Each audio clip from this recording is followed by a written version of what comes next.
Hey, this is Anney. And Samantha. And welcome to Stuff I Never Told You, a production of iHeartRadio.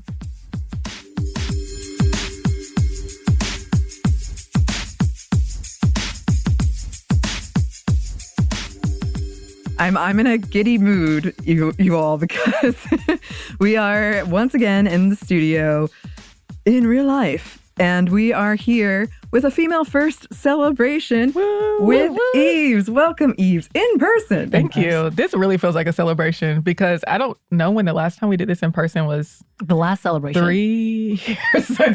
Was it 2019? No, it was after the pandemic. No, it was after the pandemic. Because we had the fight with stuff they don't want you to know. Yeah. Ben, even though he didn't know we were having a fight, he didn't know it. Okay. Because he was trying to blanket. He left a passive-aggressive Post-it note. Claim on a studio. Oh, the another old studio studios. fight. Yeah, we do have a few of those, don't we? We got a lot of beef. I don't know. we don't even come in. Like, this is the second time we've come in 3 years? But yeah, so that was the last time. It was after the pandemic. Yes. So we came in, and it was slowly right before we moved studios, but we knew it was happening. Yes. And I remember Christina came in, and I think that was one of the first times I saw Christina. Yes, first time we met. In person. Whoa. Yeah, but the last time, which was the 25th episode, I believe, we did something like that. Cheesecake. We're kind of fudging some numbers perhaps. Cheesecake and a champagne. And now, for this celebration, we have donuts and Prosecco. Yes. And a variety of other drinks and snacks. That's a lot of drinks on this table. Yeah, it's a lot of beverages. Yeah. Honestly, I almost had a mishap, and it's no surprise because we have a lot of soda previous drink because we just recorded another episode, and then I brought in the not sponsor Poppy the probiotic sodas because I enjoy them. Yeah, just to clarify for everybody, mishap regarding the drinks. I don't want anybody to be concerned about you. Yes. There was a chance that we would have been concerned about you, but no, it was almost knocking over with all of the nice equipment, which we had to battle for today. Yes, we have, but battle we did, and so thrilled to be celebrating with you. We've got Christina made a lovely background for us. I love this background. The hearts and stars. I gotta take a picture before we need to take a picture before we leave. We absolutely do need to take a picture, but first, shall we cheers? Cheers. Yes. Cheers.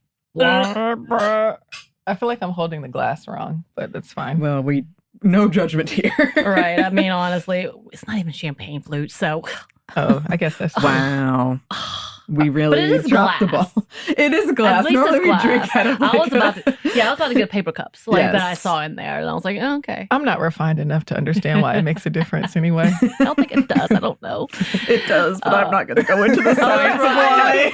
I know one person, the food science person over here. Yeah. Don't tell us, though. We don't even know. Okay. I mean, to be fair, again.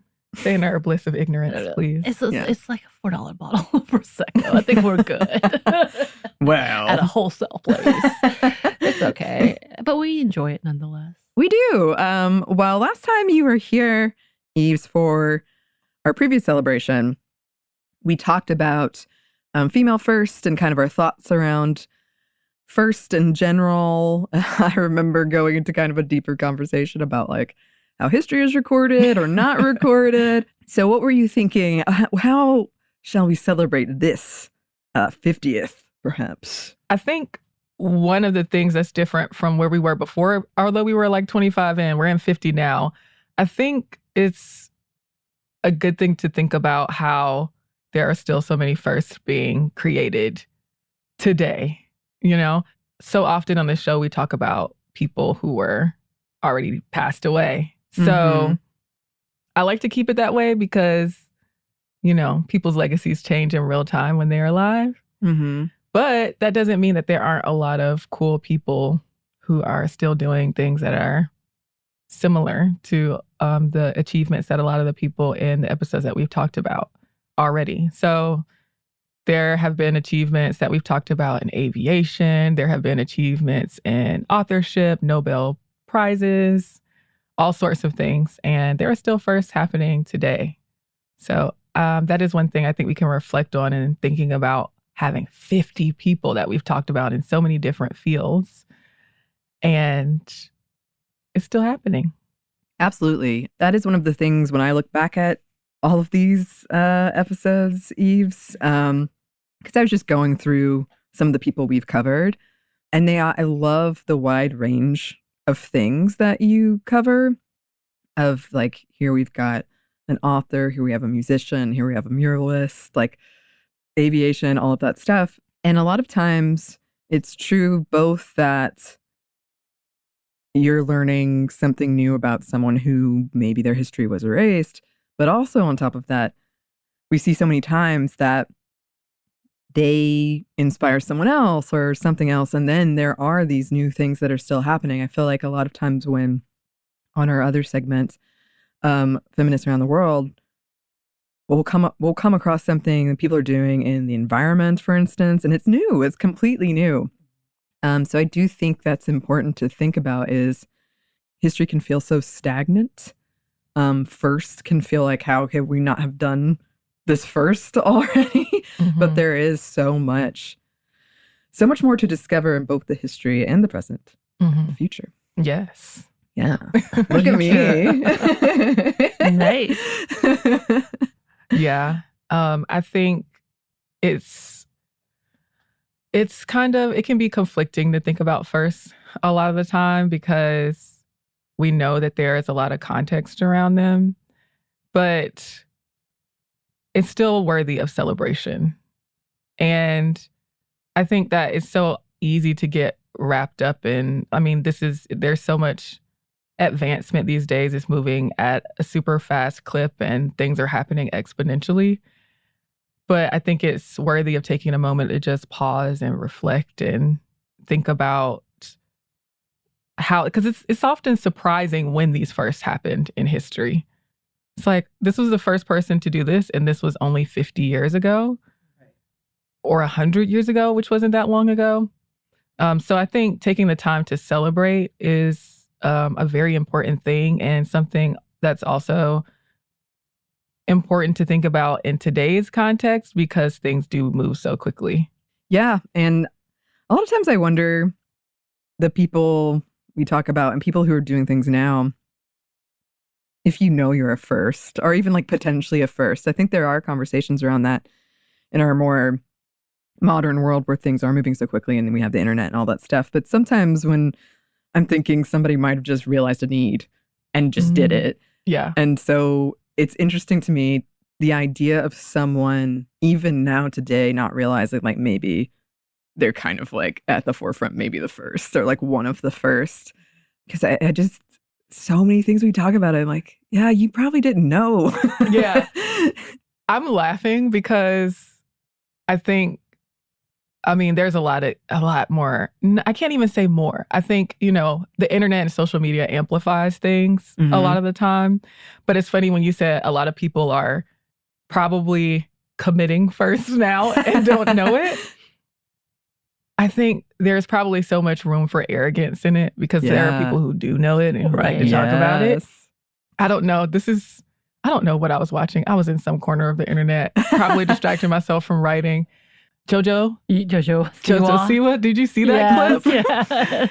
If anybody hasn't seen this clip, it was like a clip of Jojo Siwa saying like, I'm the first queer person or something like that to like switch up my style or really come out as, I can't remember exactly what Jojo Siwa said, but it was a wild statement that was completely unfounded. Yeah. It's like as if Jojo Siwa had done no research, had no sort of, wasn't tapped in, wasn't tuned in, was totally unaware. Out of touch and unaware. And I don't look, y'all, this is funny coming from me because I don't keep up with stuff on the internet like this, Right. But I mean, I think that is still something that, we have to, I think that moment is a PSA to everyone and how they should think about first. Right. Yeah. You can't just be out here willy-nilly claiming things. Yeah. I mean, you come from somewhere. The reason that we all are doing what we're doing right now, the reason we podcast, the reason we have these microphones in front of us, like this all comes from somebody being the first person to do to do what we do. And it's like, you got to check yourself sometimes before. It was probably born from something. But it's kind of funny because she has made 2 kind of eras like that, in that also she took a song that someone else had covered and then she got sold the song. So, and she's like, there's no such thing as stealing. And everybody, because everybody was accusing her of copying, which, that's kind of that bigger conversation in general about like who was first, who's taking credit for it, and then all these things. And she got called out recently for that same kind of narrative of like, no. I'm definitely the first one to do this. Oh, okay, fine. I'm definitely the first one to make it big. Okay, fine. Like all of these things trying to take credit for it. But she was on that same receiving end of that note. So you say that, to be fair, there have been some firsts like that we've talked about. For sure. It's been like the first Black American in the 50th, There's been some qualifications on these firsts. For sure. But I think that's the other part, is like there's been qualifications on both sides where that people haven't been given credit, and so having to reclaim it in general as as like a first in general. I think it's funny because recently I think Rami Youssef was on SNL, and he was doing I'm the first Egyptian host, I'm the first Muslim host, and then they were like, no, man, no, like that was the skit. But that's kind of like the conversation that we don't really oftentimes, and of course that's our caveat, like this is what we know for now. This is who they are showing on record as being the first. But we know as things change or things are being discovered or being credited correctly, that things could be different later down the road. But for now, with the big caveat of possibly the first, we'll say tentatively they are on record as the first. Well, this is also interesting too, because you do typically bring people where the part of the complication of covering them is what you can find, like resources, people who are doing the research, who have been working hard to get to the bottom of these people that we're covering, and kind of putting into context like when things were written and all of that. But now if you're introducing like the idea of misinformation and disinformation on the internet, and people just like making these claims, saying these things over and over again, like that's what we've seen in our politics, right? Where they're like, no, what you're seeing in front of your face is not true. So I wonder, like in the future, and people looking back at this, how big of an issue is that going to be of like pulling out the threads of what was reality. When you actually start researching. Yeah, I think that's hard because I do have hangups around including these firsts because of my lack of knowledge, which is a thing that I can't help. It's like I don't know every single thing. So wait. What? What? Huh? Oh, yeah. Celebration over. I gotta go. Yeah, I'm sorry. Life is a lie. I had created this whole mythology around myself, and I just ruined it. Damn it. Yeah, no, but I do think about that when I'm doing these firsts, because I'm like, really, like, especially like if it's a person. If they had some sort of privilege in their society, right? Is a lot of the thing I think about a lot of the time. I'm like, okay, this person was a part of a wealthier class. This person was an aristocrat. They were a socialite. They had a lot of access to resources. They had a family who came from money. They were born on this side of town, or it's some stories like that in these firsts.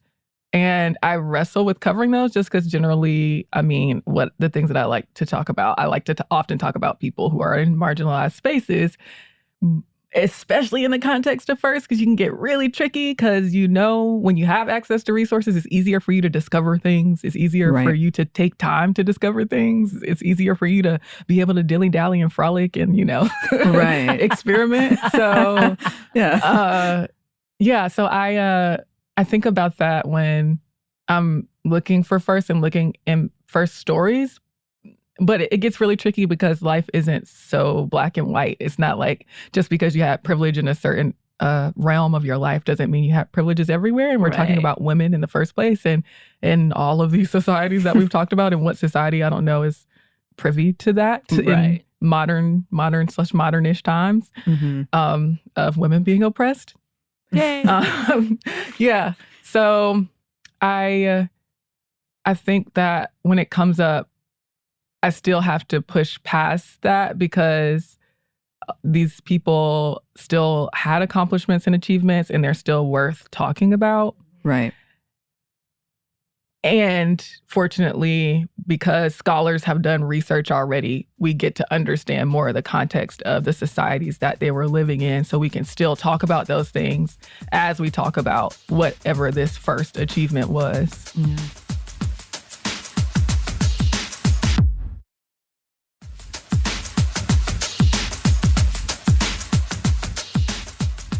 You know, for us, when we do like feminists around the world, trying to find new and like more lesser known people, and not people who are being credited, or people being credited for things that are just showy. I try not to get celebrities. Like there's so many, when you go into the list of like top like these or environmentalists, and it ends up being celebrities who've talked about it, and you're like, that's not the same thing. Okay. You know, like you have those moments. But for me, I know when I'm trying to research, it's a whole process of me going through all the Google Docs and all the Google searches. And I'm like, why do they give me the same things? So I do ask, because I think you're a little more scholarly than I am when it comes to how you pick and choose who we talk each month and where do you get this information? Tell me how to research. It's usually just when I find a thread. Well, I won't say usually, but it's when I find a thread in something else I'm researching. Yeah. A lot of the time, that's how it comes up. So I will be researching one thing, say, for on theme, and then I'll find something through that, and I'll file it to the side. Maybe there's a first there, maybe there's not. Maybe if I dig for something, I find out that it's the first, and maybe there's a first there that we don't know about too. Because that's not my quite job. I have other things, that I'm doing. But there are scholars who do that kind of deep digging, and they're going through archives and they find things like that. And then lo and behold, we found out that thing about this person and we've uncovered another first. So sometimes that's how it happens. I also have a book of African-American firsts at my house. I just have random books with very specific topics in them. And this book I got after we started this first series. Yeah. So that's another way that I come across them. And then sometimes I'm specifically searching for them. But a lot of the time, if you're I only know English. So as we've talked about before, that limits me a lot in what I'm able to dig deeper into. But sometimes I'll search for them, but then that search has to go deeper and deeper, because those lists can be very narrow because we're talking about the same first over and over. So that is less of how I'm able to find them. Yeah. No, for sure. Like I will find someone who did something amazing, but because I don't have enough information, or it's very limited information, or it's like a completely different language, or I don't have access to it because it's from a completely different country. I'm like, it's three sentences. And I'm like, that's not enough to fill our segment. And I feel bad because I want to talk about how amazing they are. Yeah. But there's just not enough. There's not enough. And also used bookstores. So sometimes, like if I'm traveling, I like to do that when I'm traveling, because the information that's available in other cities and other countries will be different than I get in the places that I'm normally used to being in. When I was in a museum in Zambia, and I had a list of Zambian and like South African people who I wanted to talk about and learn more about, but there's a language barrier there too, and there's resources available to me too that I didn't quite have enough on, that are still on my list, maybe if one day we get to them. But when I was in a museum there, it was like, first woman to do this. And I was like, oh my God. Yeah. My eyes are always peeled for first, or just women who seem pioneering in some way or another. And if I can find a way to talk about them, if there is some first, then I will. But other times I just keep those for myself, and I get to do my own, deep dives. Speaking of which, at one point in time, I think the beginning of us doing the remote recording, you showed us the stack of books that you had gotten from traveling. Oh, yeah. How far have you gotten to that? Oh, not I feel like I'm following you. Wow. I started for you. Yeah, not super far. Because I had another stack. You had stacks upon stacks upon stacks. Another stack. So I just kind of pick and choose what I want to read depending on what I'm into. Right. Yeah. So I had to put you on the spot because that's in the back of my head. Yeah. And there were some dense ones. There was like Portuguese history of South Africa from like 1600 to 1759. Something very specific. Like I'm not going to get to that anytime soon. You had historical books from way back when. I'm about that. It's gonna be a minute. All right, we'll allow it. I guess. I do think it's an important point to make about first, because there are, and we talked about this in our last celebration, there are a couple things to keep in mind, and I feel like you, through this show, have helped me, because there's some that just sound fun. Right. So you're like, okay, this is the first. But you really need to like go into the context of it and see, because sometimes countries just say that because they want to claim that they did it. Like all kinds of things like that.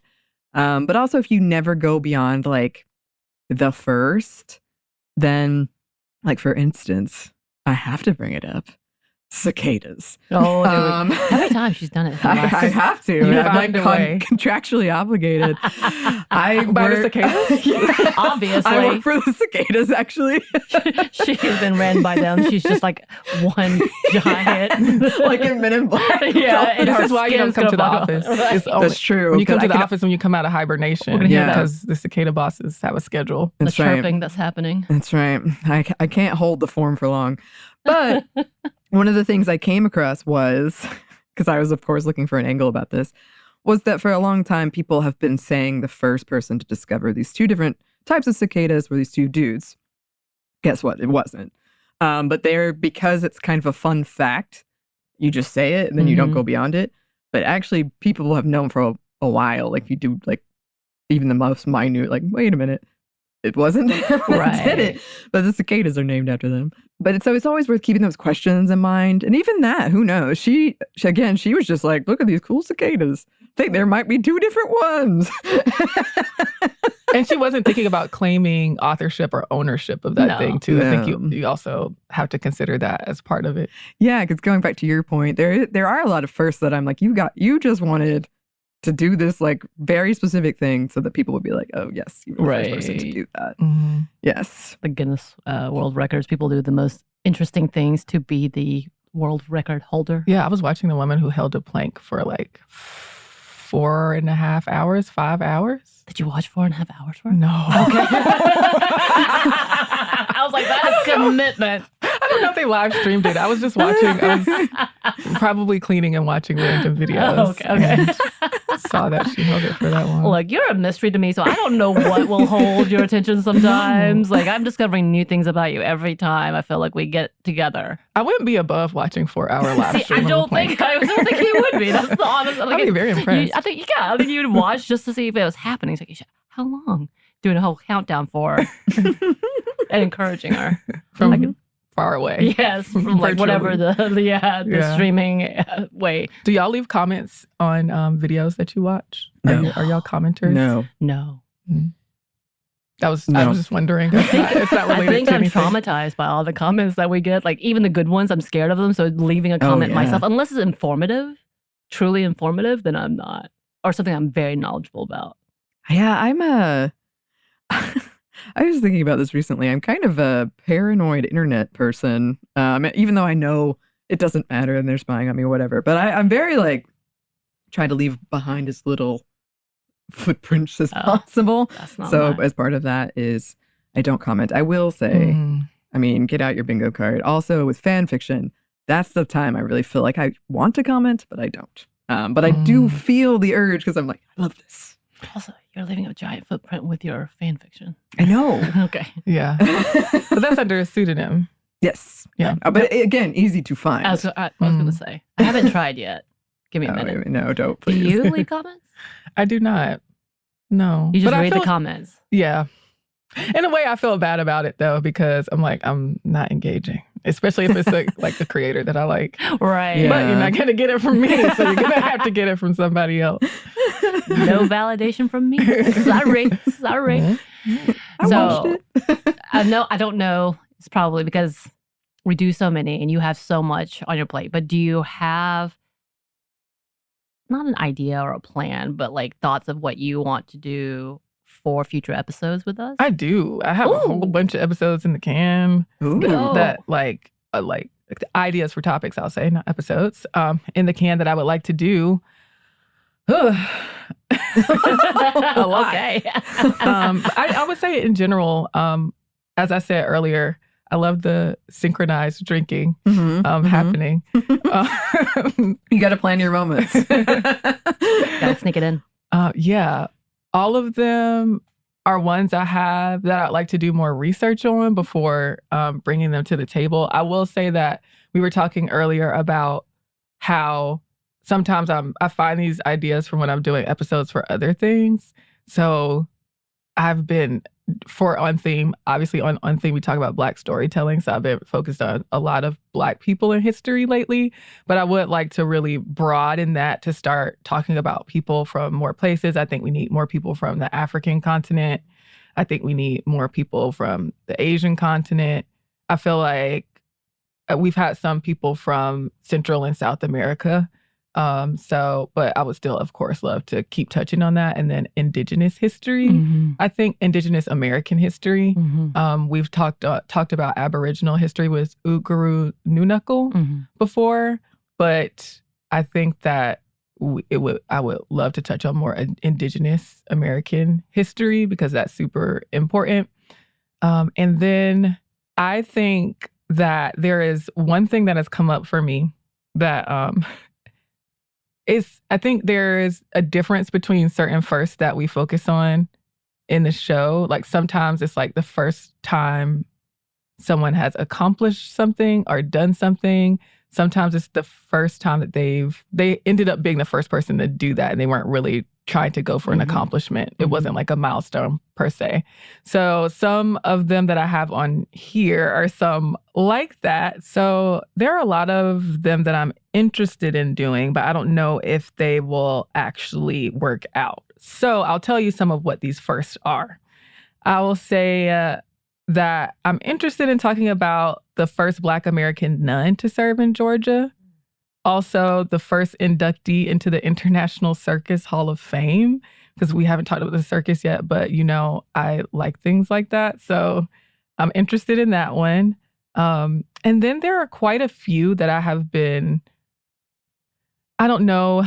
It's another thing that comes up for me is the focus on Western first is what comes up a lot. So it'll be like the first person who is not an American, like who is of a different nationality, to study something or get a degree in the United States or get a Western education or a Western degree. And while these people are, that accomplishment is still an interesting one and it's still one that matters for the work that they were doing, centering it around the fact that the accomplishment is because it was from Western is it's definitely problematic. So I think, of course, we have space, we have enough minutes to talk about that in an episode, but I'm wary of choosing those in the first place. But there are quite a few people I have on the list that are like that. And there is a lot of accomplishments around degrees in other countries as well, like the first female medical school graduate in the Dominican Republic. We have the founder of the first hospital in Montreal, the first female physician to practice in Canada, the person who created the first primary school for Indonesian girls. So those are some that I'm interested in doing. Can't promise if all of those will come up in future episodes. Right. Well, I will say we do have a pretty, I think, good base in Canada of listeners. We are growing in our listeners from South Korea. Okay. I'm like, what? I'm very excited about that. Also nervous. Why are you nervous? Oh, because so many things. That's a whole episode in itself. But I think we have a pretty good base of listeners from Brazil, too, because when we had that transition where we have our episodes translated into Portuguese, right? That happened. So we have a pretty good international listenership. Cool. So yeah, and Australia too. We have got a lot of listenership in Australia, and I say a lot. There could be 3. Thank you for 3. But it's more than 3.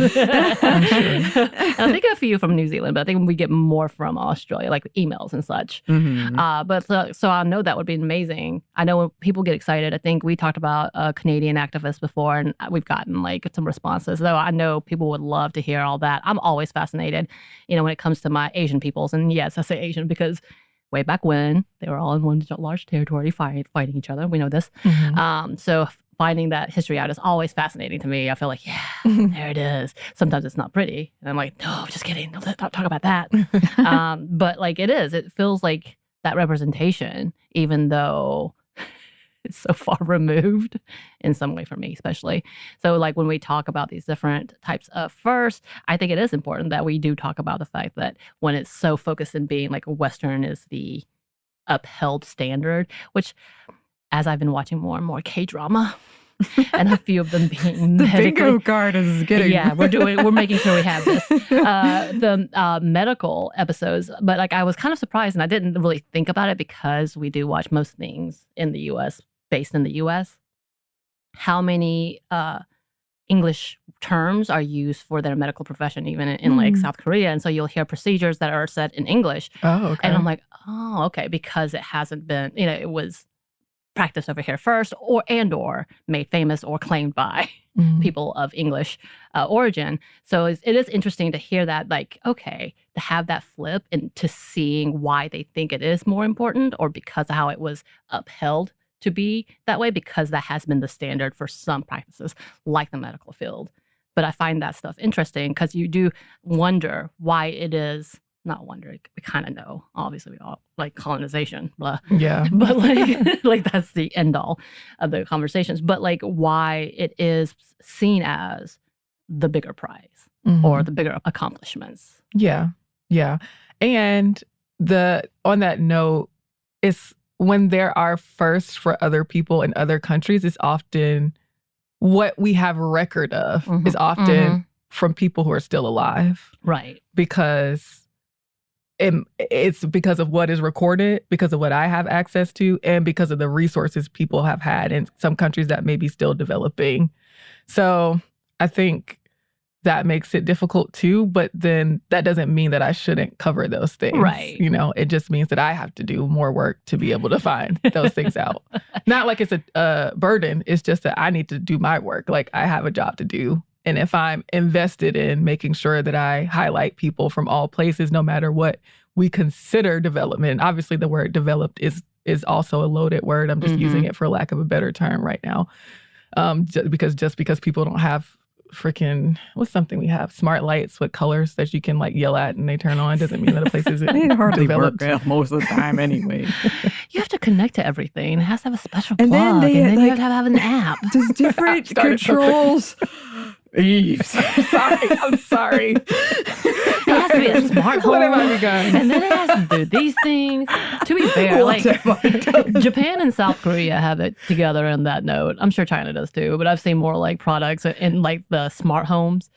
They're going to be the first to be in trouble when everything goes awry, Yes. But all that to say, yes. I've seen Smart House on Disney Channel. I've seen it on TikTok, and I'm like, why do you even need this? But it makes me want it. Oh, no. Like the towel warmers. Why do you need this? But I want it. Yeah, those towel warmers. Do you have one? No. Oh. I don't, Okay. but they look luxurious. There was in France, I think when I was in France, I saw that they used them there. Bidets. Yeah. People are going like anyway. All that to say, Wow. we really appreciate. So that we appreciate modern technological No. advancements. I would say we appreciate you for doing all the work. I obviously don't, because we're complaining about the technologies more so than anything else.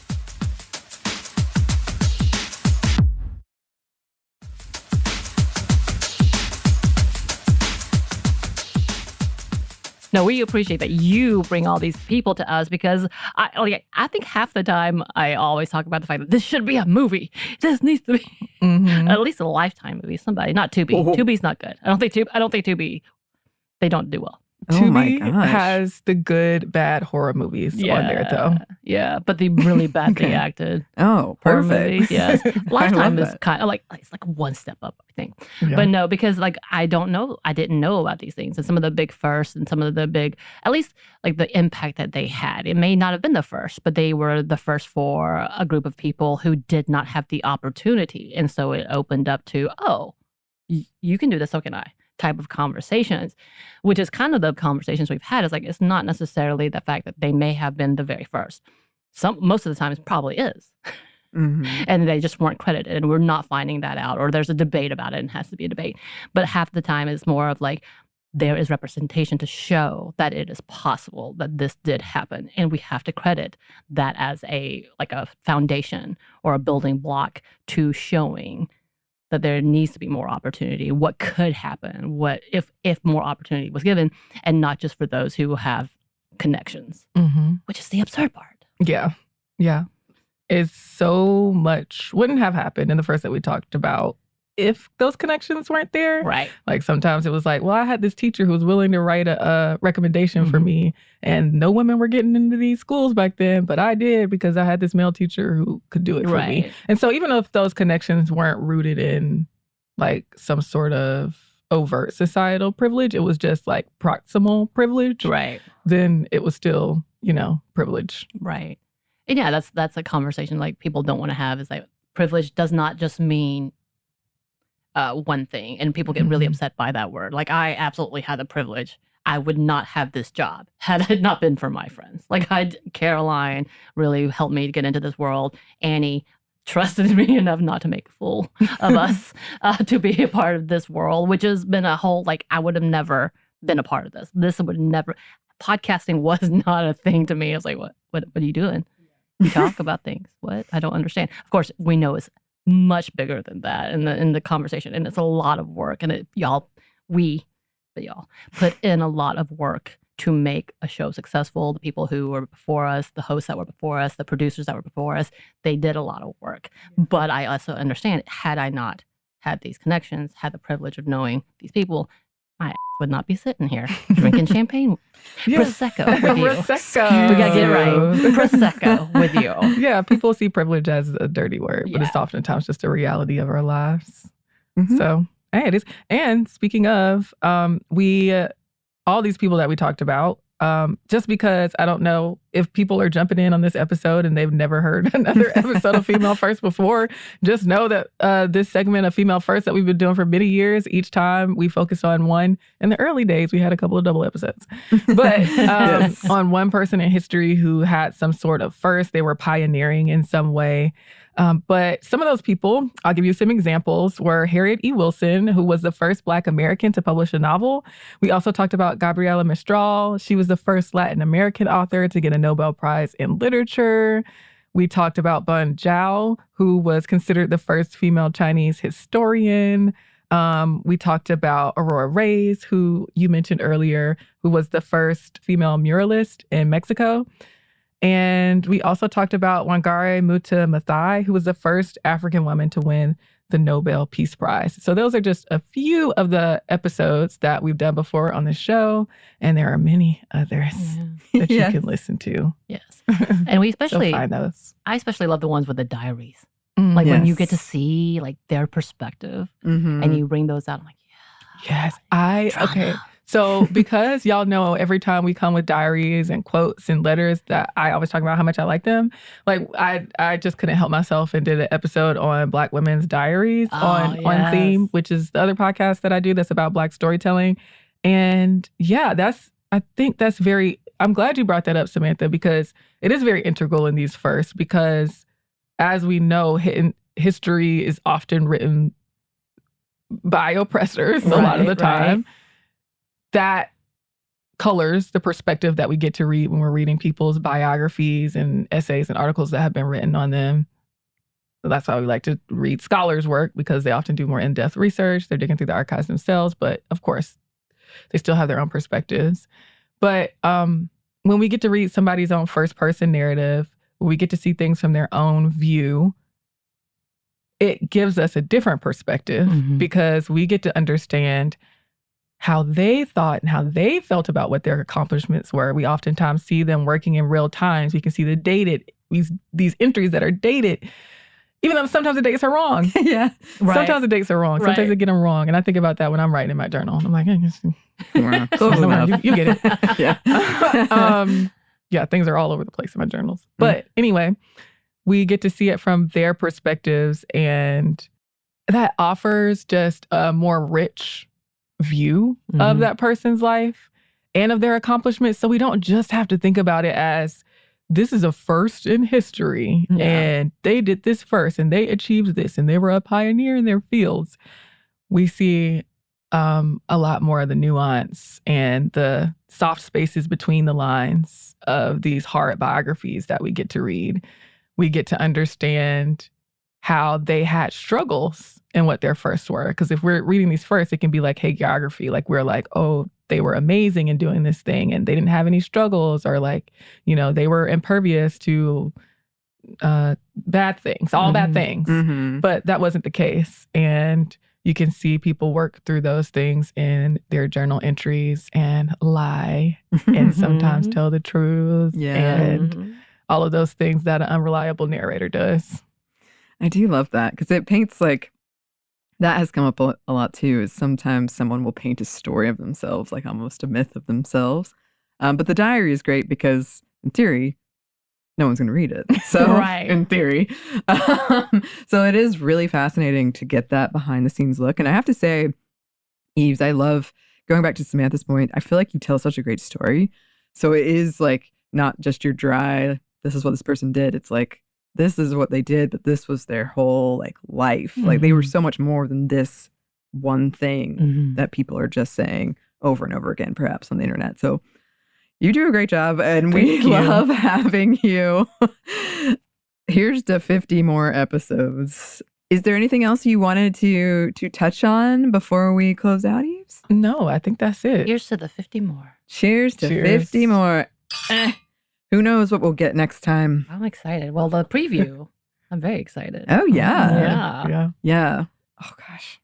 We've learned so much over these. I know. And also, it is fun. I always hesitate to do this because I feel like I've improved so much over time. But if you go back and listen to the first female first, we used to do like, we would have our own first at the end. Remember that? Oh, did you? What happened? Wait, what happened? No, remember we would do at the end, it would be like you would give a first in your life and I would do one and you would do one. Yeah. Wait, was that me?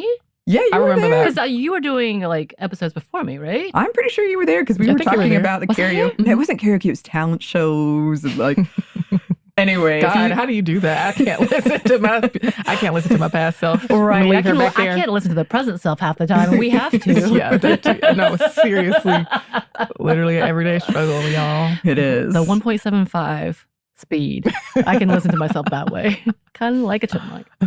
Oh my. Well, listeners, if you would like to go back, it is there and it is kind of funny. Well, Yves, thank you so much for coming in, for being here for these 50 episodes, for everything you happy do. to be here. Yes. Where can the good listeners find you? Y'all can find me on Instagram at Not Apologizing. Y'all can also find me on many, many more episodes of Stuff Mom Never Told You, doing Female First. So listen to all of those. You can also find me at yvesjeffcoat.com. And you can also find me on the other podcast called On Theme. That's about Black storytelling in all its forms that I co-host with Katie Mitchell. And if you want to follow us on social media, you can also follow us on Instagram at On Theme Show and check us out on our website at ontheme.show. Yes. Do all of that, listeners, if you have not already. Yes. Well, we have 50 more episodes to look forward to. I'm so excited. But in the meantime, listeners, if you would like to contact us, you can. Our email is stephanie@momstuff@iheartmedia.com. You can find us on Twitter at MomStuffPodcast or on Instagram and TikTok at Stuff I'll Never Told You. We're also on YouTube. Just saying. We have a TeePublic store and we have a book you can get wherever you get your books.